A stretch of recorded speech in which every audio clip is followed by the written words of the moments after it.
Mesdames et messieurs, merci de la confiance que vous nécessitez de nous accorder pour vous servir. Bienvenue dans votre magazine hebdomadaire, le Autour du plan, j'allais dire. Donc, vous êtes très nombreux à nous suivre. Au menu, nous allons parler en ce qui concerne l'affaire 500 véhicules pour les députés par le président de la République. Vous savez, cette thématique, ce sujet fait couler beaucoup d'encre et salive en République démocratique du Congo, dans certaines officines politiques qui condamnent la démarche. Et au cours de cette émission, nous allons encore aborder les sujets ayant trait à la baisse du prix des denrées de première nécessité.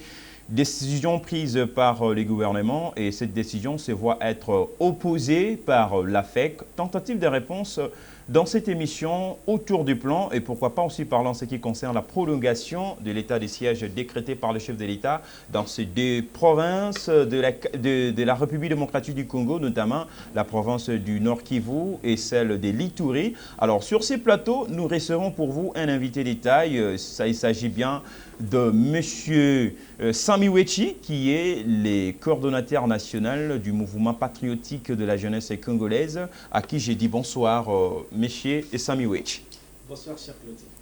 Ça fait vraiment un bout de temps. Aujourd'hui, vous signez votre réapparition, vos impressions. Nous sommes de ceux-là qui pensent que passer dans les médias, il faudrait avoir un message. Le média est un canal pour nous de sensibiliser la population et non pas venir nous faire voir. Et donc, on ne passe qu'ici, c'est important d'apporter un élément, soit pour orienter l'action publique, soit pour éduquer la population, pour qu'en fait, le mouvement patriotique, c'est ce mouvement-là qui a comme mission principale de faire de tout Congolais un vrai patriote. Donc, nous ne passons que si c'est nécessaire. Je vais paraphraser un leader politique de ce pays qui a dit « Ne parlez que si les mots sont plus forts que les silences. » Et nous sommes de ceux-là qui estiment que la télé est un canal pour nous de sensibiliser la population, d'orienter l'action publique et non pas de venir faire voir que nous existons. Nous existons, nous devons continuer à servir la nation au travers, effectivement, notamment votre belle chaîne, cette belle émission qui nous accorde le temps, pas venir parler n'importe quoi, mais venir apporter des propositions et des solutions pour que la nation congolaise puisse se redorer son image. Ça, c'est une bonne chose, ça j'aime. Alors, d'entrée d'IG, parlons en ce qui concerne la baisse du prix des denrées alimentaires, décision prise par le gouvernement, Sama, mais cette mesure se voit être opposée par la FEC. Votre mot par rapport à ça? Excusez-moi, je sais que nous vivons dans un pays où on commence à faire des politiques spectacles. On veut faire comprendre à la population que nous sommes pour vous, alors que les agrégats, les petits problèmes autour de l'action posée ne sont pas encore réunis, ne sont pas résolus. Je ne suis pas contre la démarche du gouvernement, la volonté du gouvernement de baisser le prix de l'alimentaire. Parce que personnellement, en 2012, j'étais dans une commission où nous avions travaillé pour réfléchir comment nous pouvons baisser le prix d'un alimentaire en RDC, où nous sommes même à Matadi pour évaluer les prix rendus Matadi de beaucoup de produits, notamment les chanchards et tout ça. Et cela. Nous avons compris qu'en 2012 déjà, le carton chanchard rendu SIF Matadi nous coûtait environ 11,5 $, mais sur le marché congolais c'était à 90 $. À 90 $. Vous se posez la question, pourquoi c'est fois 6, fois 7 le prix rendu SIF? On a compris effectivement, en conclusion, que nous avions la douane la plus chère. Et puis, c'est une douane encore qui tacasse même les importateurs. Nous avons donné des propositions pour qu'on améliore les choses. Donc, baisser les prix de produits en RDC, ce n'est pas question de faire une communication politique. Donc la FEC n'a pas besoin de réclamer, de revendiquer auprès du gouvernement. La FEC est opérateur économique, la FEC a tous les contours des éléments de structure des prix. La FEC a ces éléments qu'il a prouvés. Je ne vais pas parler de la FEC pour ne pas dire que je suis pour la FEC. Je vais prendre une structure de l'État. La Congo Airways. Nous avons tous suivi les DG Congo Airways qui vous dit même les pièces qu'on importe pour les avions Airways sont plus chers taxés à la douane. Surtout ça. Rappelez-vous que c'est ici dans ce pays où on a arrêté des gens parce qu'ils n'ont pas construit des maisons, parce que les gens vous disent que dans les douanes étrangères, on n'a pas pu payer l'argent pour entrer chez nous. Vous comprenez? C'est dans ces pays où, avec le volcan Nyiragongo à Goma, il n'y a pas eu sonnerie d'alarme pour que le personne se déplace plus rapidement parce qu'il y avait d'autres matériels, d'autres structures qui gèrent les volcans, qui étaient encore bloqués au niveau de la douane. Vous comprenez que notre douane ne facilite pas la tâche même au gouvernement. Mais en ce qui concerne le refus, ici par la résistance, peut-être économique, quant à cette question des baisses. Mais on dit aussi souvent que la douane congolaise est plus chère au détriment d'autres douanes de l'étranger en quelque sorte. C'est une réalité, tout en oubliant. Mais vous ne voyez pas que la FEC aussi s'est référée, n'est-ce pas, à cette démarche, question de revendiquer aussi, de rester, de maintenir le prix des denrées de première nécessité. Il faudrait souligner que la structure de prix est composée de plusieurs éléments, notamment au-delà du prix d'achat, au-delà de transport, au-delà des frais de douane que les gens payent, il y a le transport à partir de Matadi jusqu'à Kinshasa. Il y a les entrepôts, il y a des magasins, il y a tout ça sont des gens qui entrent dans les structures des prix, les charges fixes de l'entreprise qu'ils doivent supporter pour que ces produits-là arrivent dans votre assiette, arrivent au marché. Si ces charges ne sont pas réduites, c'est difficile de réduire le prix sur le marché. Et pour les cas précis, monsieur, cher Glody, nous avons des entreprises qui ont des stocks de 2 et de 3 mois, ici à Kinshasa. Comment voulez-vous donner une mesure à appliquer immédiatement, alors que moi, mon stock que j'ai dans mon magasin est un stock sur une structure de prix qui dure avant votre décision, qui avait pris en compte toutes les charges possibles, qui avait payé des impôts, des charges fiscales au niveau de la douane et au niveau interne. Et qui vous me demandez, moi... Mais d'autres aussi bénéficient des exonérations. Vous êtes sans ignorer quand même. Nous sommes très d'accord. Oui. On a appris à ces pays qu'il y a des exonérations qu'on a même annulées. Ok. Nous avons proposé depuis 2012, en rappelant le gouvernement, si vous souhaitez que le prix des denrées alimentaires baisse sur le prix sur le marché congolais, dédouaner, on a parlé de défiscaliser la douane. Exact. Nous sommes un pays extraverti. Ça veut dire notre économie est tournée vers l'extérieur. Ok. Tout vient de l'extérieur. Si vous voulez inonder le marché congolais, défiscaliser la douane. C'est notre proposition tout simplement. Ce n'est pas nous dire le prix doit baisser. Mais par quelle magie? S'il n'y a pas effectivement des appels, l'État congolais a un caractère, a une mission noble, c'est la mission de régulateur du marché. L'État ne produit pas le chanchards. Est-ce que vous... Excusez-moi, l'État ne produit pas le chanchards, ne produit pas le riz, ne produit pas les laits.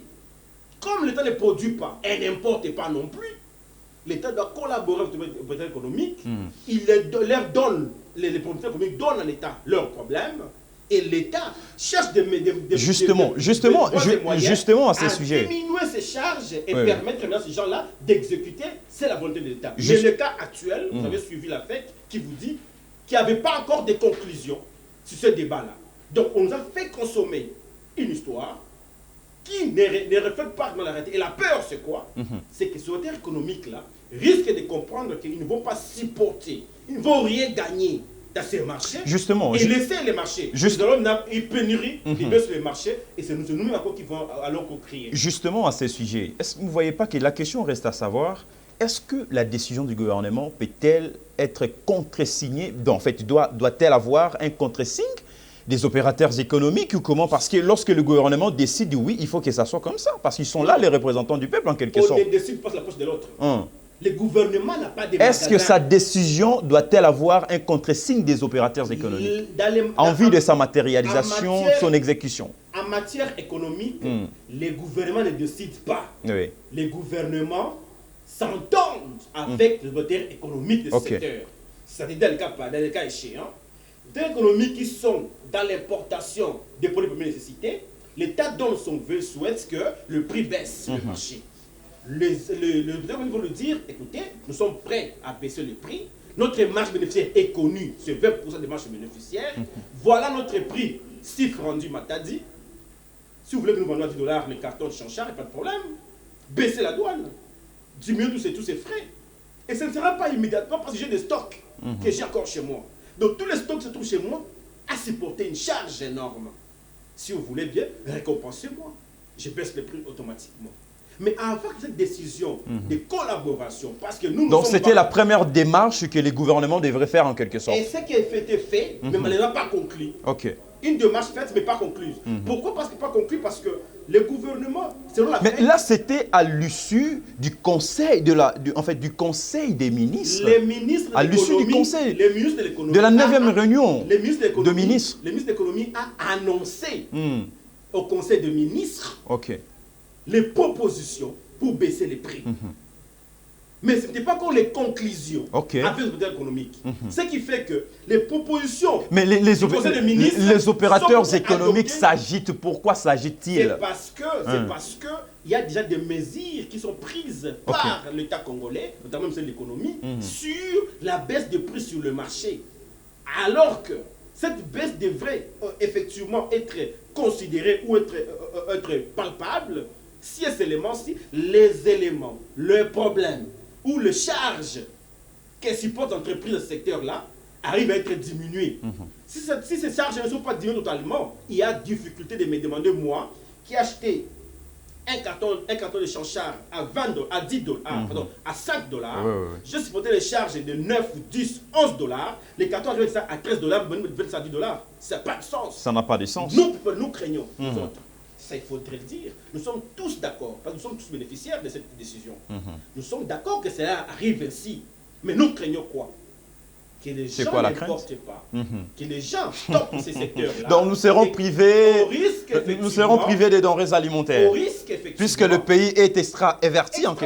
Extraverti. Au risque de manquer ces denrées, parce que tout simplement, les opérateurs économiques, ce sont des économistes, ils cherchent de l'argent. Qu'est-ce qui empêche le gouvernement congolais, n'est-ce pas, de mettre toute le batterie en marche, question de pallier à cette problématique? Déjà, d'abord, il faut souligner que la majeure partie des opérateurs économiques de ce secteur-là sont des étrangers. Ils sont des capitalistes, ils viennent chercher de l'argent au Congo.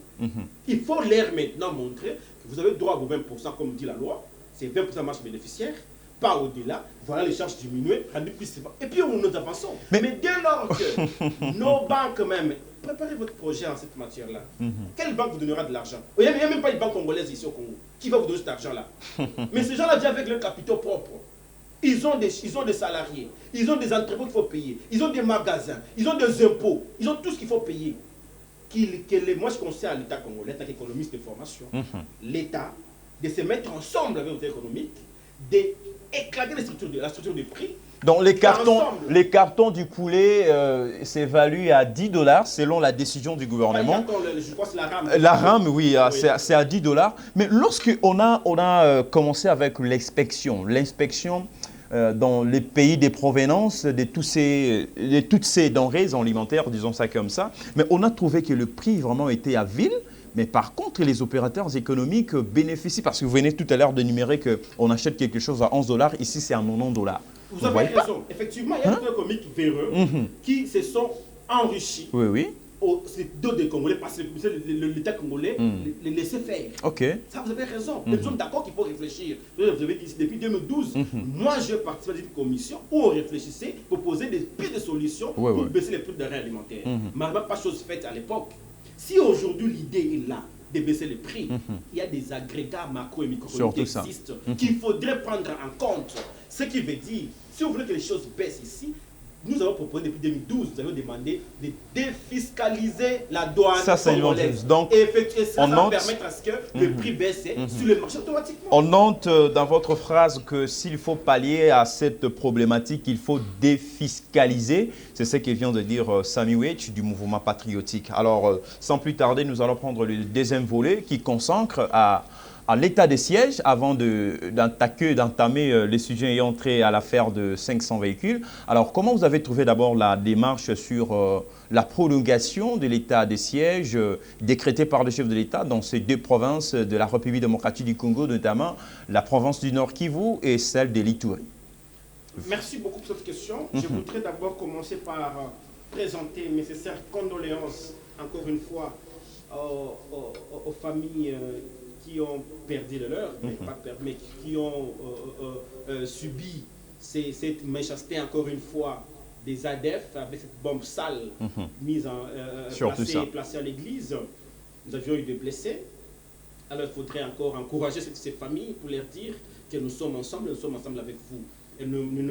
C'est un pied de mon corps qui est blessé. Surtout et ça. donc, je mal comme vous qui êtes là sur place à Béni et au nord Kivu et à l'Ituri.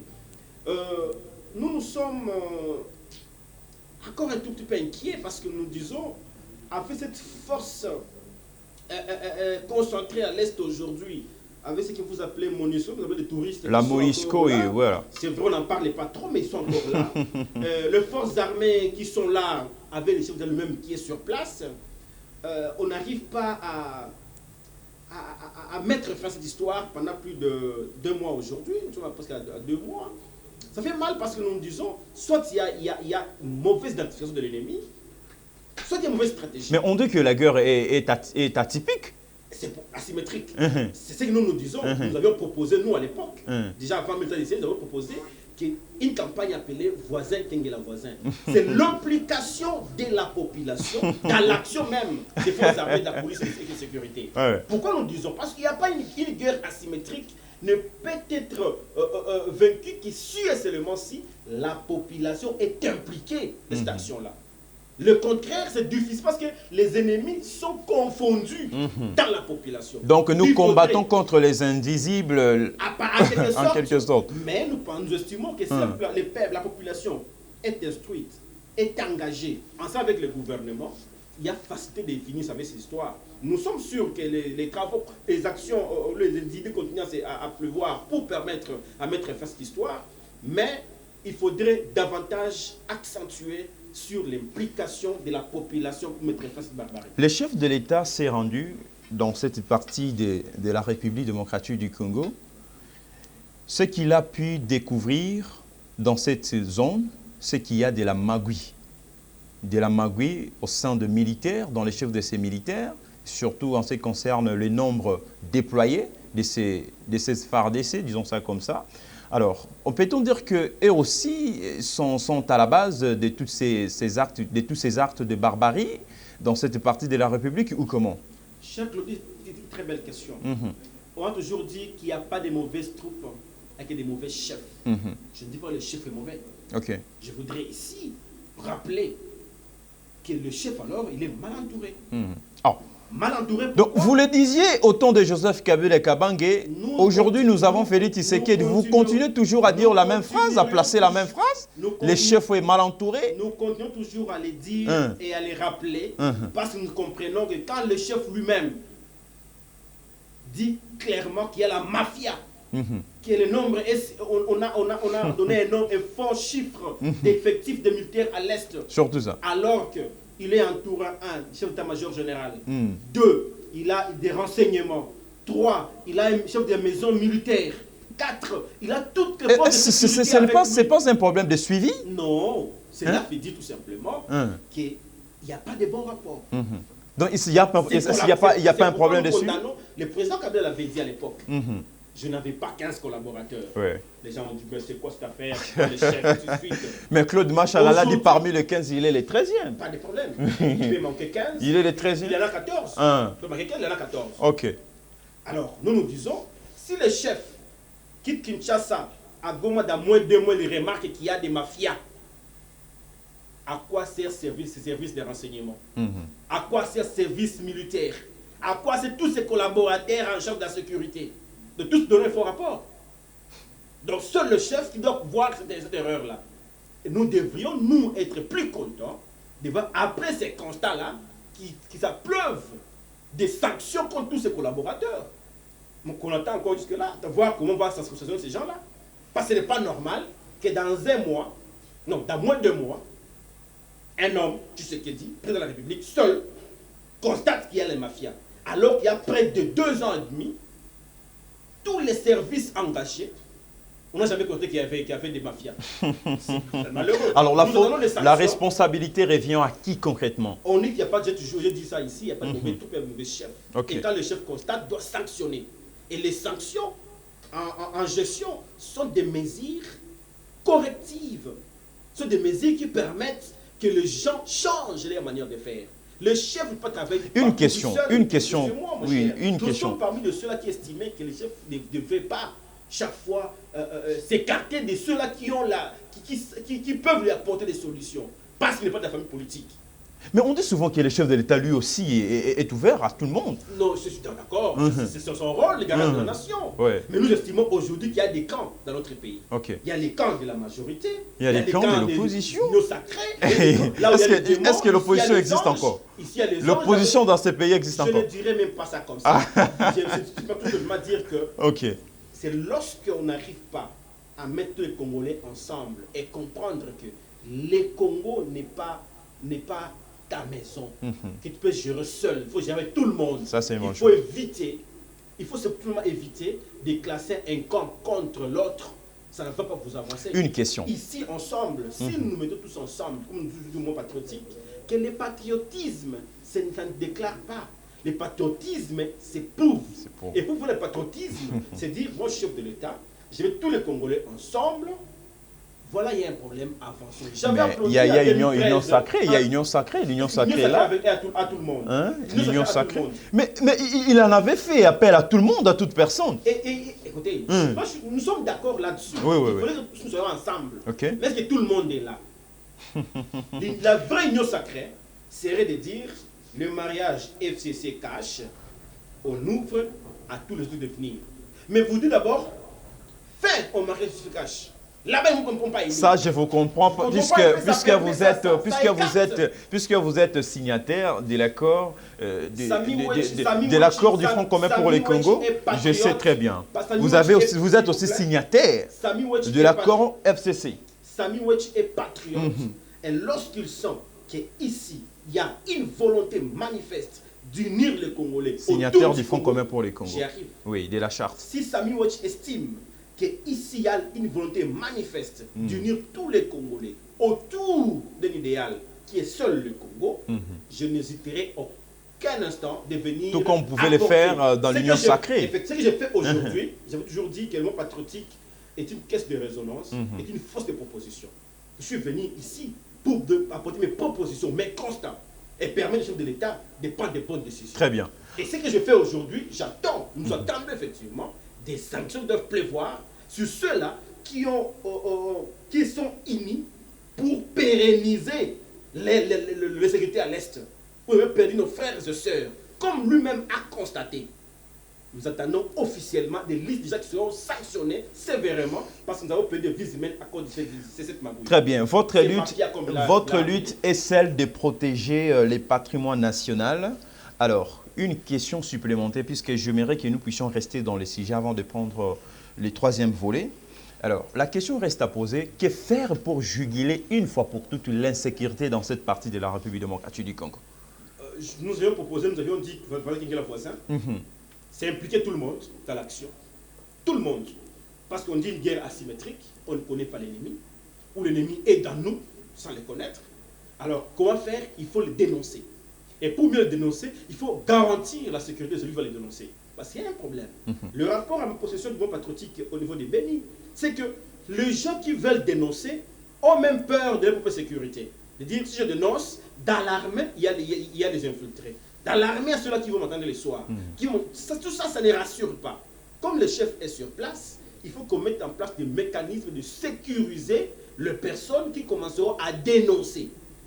Nous avons attention d'aller même plus loin en proposant qu'il y ait un numéro vert pour permettre à ce que nous, la population, voyons un voisin qui est suspect, que nous appelons ce numéro vert et donner l'adresse de ces voisins-là et qu'on vienne les contrôler. Et surtout avoir aussi l'habitude de mentionner les numéros de chaque militaire ou policier sur leur tenue, en quelque sorte, pour les identifier. Surtout ça. On les voit aussi dans notre pays d'Afrique ou du monde. Oui. On avait même arrêté des camions de MONUSCO avec des tenues militaires phares de ces policiers. C'est-à-dire quand un ennemi porte une tenue militaire sans identification, on sait pas l'identifier. On saura que c'est le nôtre, pas les nôtres. Donc vous marchez à nous, ah, nous avons un policier et tu vas vers celui qui va être en plus. Vous comprenez? Donc nous sommes des ceux-là qui l'ennemi de la population, la police. Nous sommes ceux-là qui pensent qu'il faudrait impliquer la population donnez-leur les moyens pour vous accompagner dans l'action. Très bien. Notamment un numéro vert permettant maintenant à la population, à chaque fois qu'il y a un mouvement suspect, d'inviter la police, d'inviter les services de sécurité, de venir enquêter. Tant qu'il n'y aura pas ces mécanismes-là, il y aura difficile de dénicher tel ennemi, tel n'est pas. Très bien, ça c'est une bonne chose. Nous allons prendre le dernier volet qui va nous séparer, de vous. Alors, qui va nous séparer de nous. Alors, la question reste à poser, surtout on en parle toujours et encore. On n'a même pas des analyses adéquates là-dessus en ce qui concerne l'affaire 500 véhicules. Les députés, je ne sais pas moi, ils sont gênés en guise de ces dons du chef de l'État. On ne sait pas à quel sens c'est voué. D'abord, comment vous avez trouvé cet acte? C'est un acte de tentative de corruption ou c'est un acte de corruption tout court? Cher Goldy, nous sommes à la fin de cette émission, je pense. À la fin de cette émission, je vais peut-être surprendre ceux qui nous suivent. Allez-y, allez-y. Je ne sais pas dans quel état nous sommes aujourd'hui, quel genre de personnes ou des hommes d'État que nous faisons aujourd'hui. Comment expliquer? Quelqu'un dit ça clairement. Je vous fais un don pour vous permettre de faire tel bien travail. C'est un acte de corruption ou tentative de corruption. Le chef a dit un acte de charité. Le président Bosso l'a dit que le chef est tellement généreux. Il a un très bon cœur. On voulait qu'on donne le jeep seulement aux députés de l'Union sacrée. Mais lui, il a estimé qu'il est le père de la nation. Il veut donner à tous les députés les moyens de transport. Et vous soutenez la démarche? Je me pose la question, avant de soutenir la démarche, je me pose la question, quelle mouche a piqué ces députés-là qui font le tour des émissions actuellement pour dire que ce n'est pas un don, c'est un crédit. On n'avait pas à comprendre. Quelqu'un vous dit je vous fais un don. Oui, non, ce n'est pas un don, c'est un crédit. Ça fait mal. Je sais là où ça fait mal. Ils sont en train de mentir. Papa, à moins que Mbosso nous mente, que le chef ne l'a pas dit, soit des députés qui mentent. Les députés, donc c'est leur récompense. D'autres députés disent qu'ils ne sont ni demandeurs ni preneurs. C'est la récompense du chef de l'État aux députés, ça, en quelque sorte. Surtout les signataires, surtout les membres de l'Union sacrée. Le président Bosso vous dit c'est un don du chef.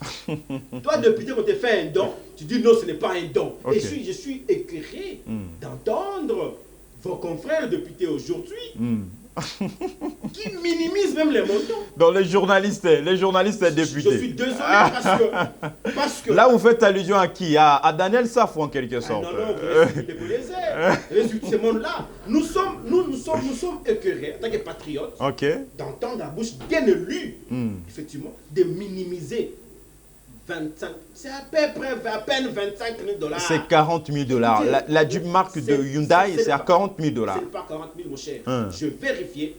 C'est à 25 000. C'est environ 52 000 $. Non, ce n'est même pas à 40 000 $. C'est à 52 000 $. Le budget alloué pour ces Jeeps-là, c'est environ 27 millions de $.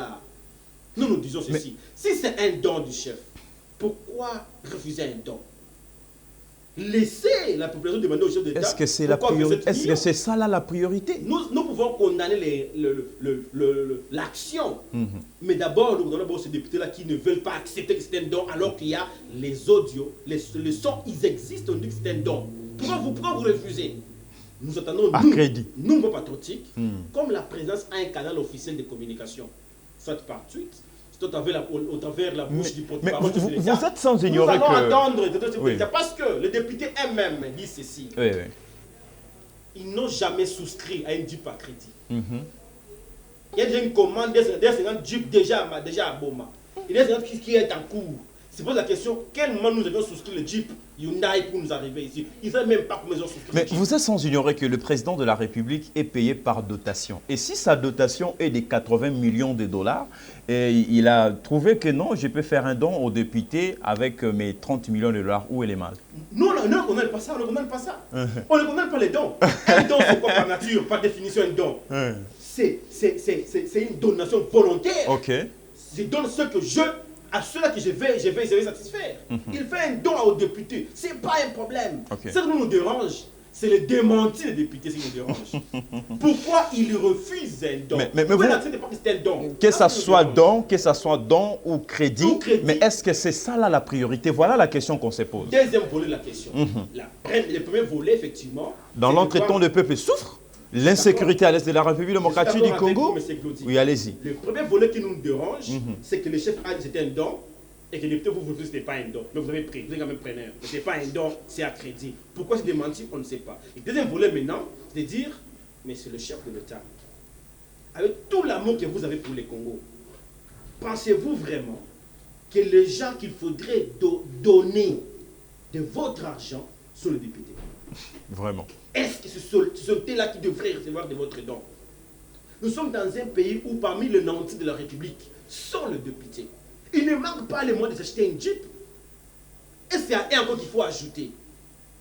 Alors que nous, petits peuples, il faut rappeler-vous, c'est la même période où les infirmiers sont en grève. En grève. Les arriérés à la SCTP et tout consort un peu partout. Les arriérés surtout. Les 38 mois impayés. Permettez-moi, cher Claudie, nous sommes dans une période de pandémie à Covid-19. Surtout ça. Où le monde se mobilise pour éradiquer cette maladie. Surtout ça. Et il y a aussi l'économie qui s'abat sur des agents commis au service d'éradication de la pandémie, de l'UNRB, de Task Force. 7 mois impayés. Et nous posons la question, vous parlez de 7 mois. Pourquoi 27 millions pour les nantis de la République? Il faut toujours enrichir ceux qui sont riches. Non. Chef de l'État, s'il y a quelqu'un qui peut-être estimé que c'est une bonne action de député, c'est monsieur-là ou c'est cette personne-là est l'ennemi numéro 1 des Congolais. C'est quoi je dis? Mais ils sont mandatés par la population, par le peuple congolais. Ils représentent la population quand même. Toi, papa d'une bonne famille, représente la famille, atterrez-toi de manger des hamburgers à aucun hôtel et à la maison, mère de faim à la maison, et vous dites que je suis un père responsable.